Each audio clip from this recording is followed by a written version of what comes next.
Welcome to part 2 on Introduction to Angles.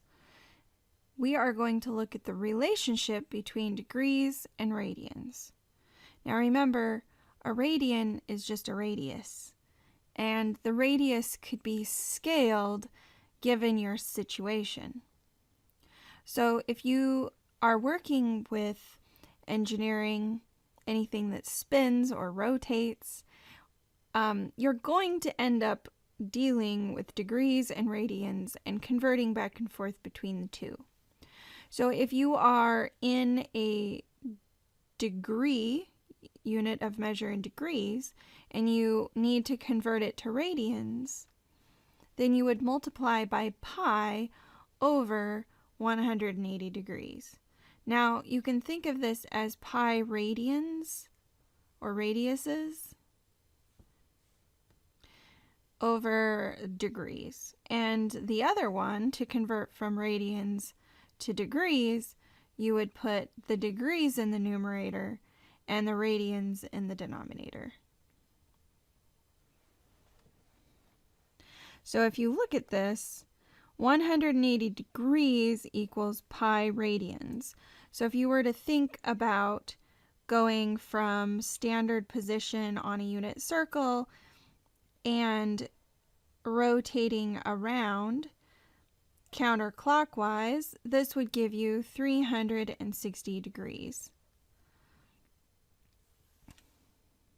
Now let's see what would happen if you were to talk about this in radians. Well, if I happen to know that 180 degrees is equivalent to pi radians, that's basically saying that whatever your radius is, it will take you 1, 2, 3.14, etc. radiuses to get to 180 degrees. So it's saying that the two are equivalent with respect to the ratio of the radius and the outside edge of the circle and the degrees measured counterclockwise. So now that we have these conversions and we've talked about how they are equivalent, one is in radians, the other is in degrees, we're going to do some conversions between radians and degrees.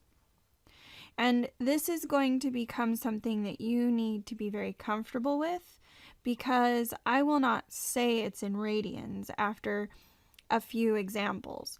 You'll have to notice that the degrees have a little degree symbol and the radians don't have anything, or a pi. Those are usually the two big indicators of which one you should be looking at. So if we convert between radians and degrees, we need to express 45 degrees in radians. So we've got 45 degrees, and we want to get to radians. We'll call it rad. And so I need to multiply by a funny looking one. Remember, pi and 180 degrees are equivalent. So I want to get rid of the degrees. So I'll put that in the denominator, and I'll put the radians in the numerator. So pi radians in the numerator. So see, I can just visually cross out the degree symbols because I know that the radians have now become the unit of measure. I've divided out the degrees. So now I just have to take 45 divided by 180. So I have as my final answer pi over 4 radians. We'll do the same thing with B. We'll take 9 pi over 4. Now notice that if I didn't have the radians here, you would still assume that they were in radians, because it doesn't have a degree symbol there. So we're going to multiply by radians in the denominator and degrees in the numerator. So if I divide the 180 by 4, I'll get 45. The pi will divide with the pi in the numerator. And now I just multiply 45 to 9. So that's 405 degrees. Now let's take a look at C. We need to express 30 degrees in radians. Again, we'll take 30 degrees, multiply it by pi over 180 degrees. If I divide out the little degrees, I'm now in radians, which is what I want.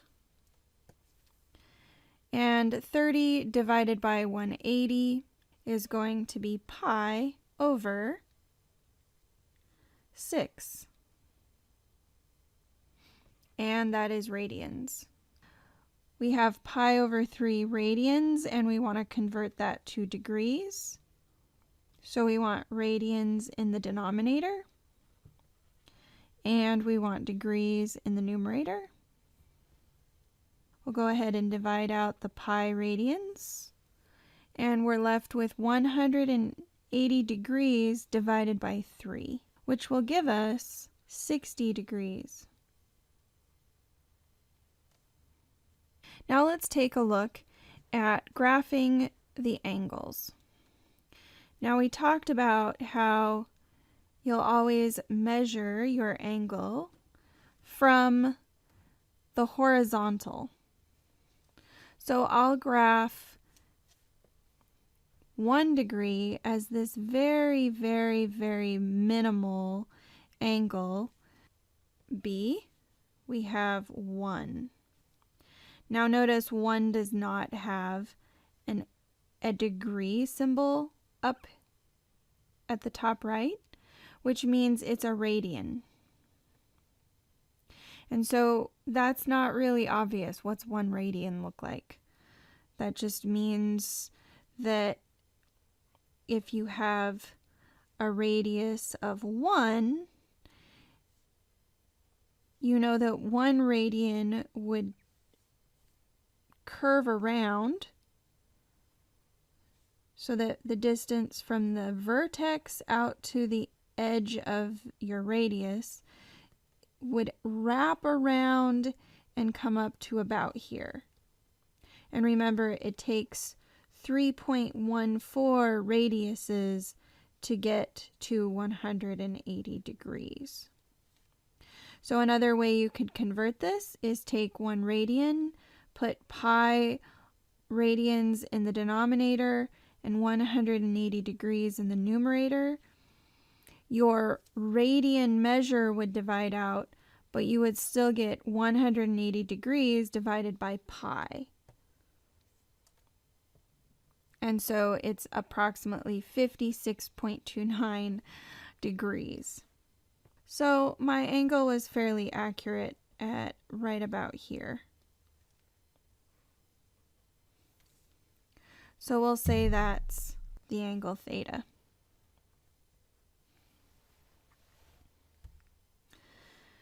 Now let's look at pi over 2. Pi over 2 is going to be half of pi, and we know that pi is equivalent to 180 degrees. So half of pi will be 90 degrees. So we can just sketch this as this angle here. You will also see it represented as a little square as the angle. The square defines it to be a 90-degree angle. Now pi over 2 degrees, that one's a little weird because we're mixing the standard format for a radian with the degree.